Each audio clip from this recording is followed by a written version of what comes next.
This is my main code for homework 11. First, I start off by setting up PB10 timer 2 channel 3 for the motor.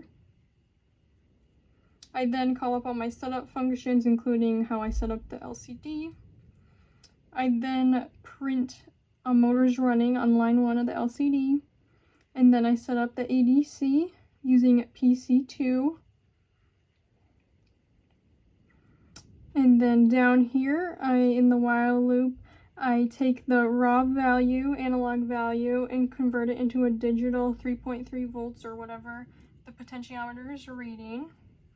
And then this is where I correlate it to the duty cycle. I take our voltage reading, which could be anywhere from 0 to 3.3 volts, divide it by 3.3, and multiply by 1,000 because we need a bigger number so the motor will get running.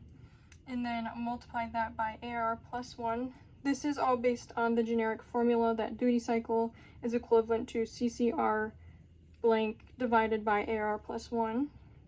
And then I was unable to get this duty cycle value to print out on the LCD, but just to show you that I understood the concept and was able to get the motor duty cycle changed based on the potentiometer, I'm going to print off the duty cycle value in the print window on CuliaVision. So I'm going to build and load this code.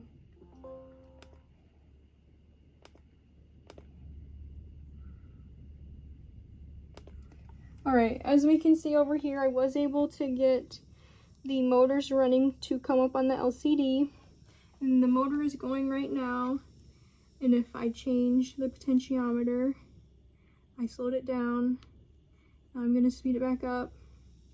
And if we look over here, I'm printing off that duty cycle value. So right now it's pretty high, motor's running pretty high. And if I take it down, the motor about shuts off.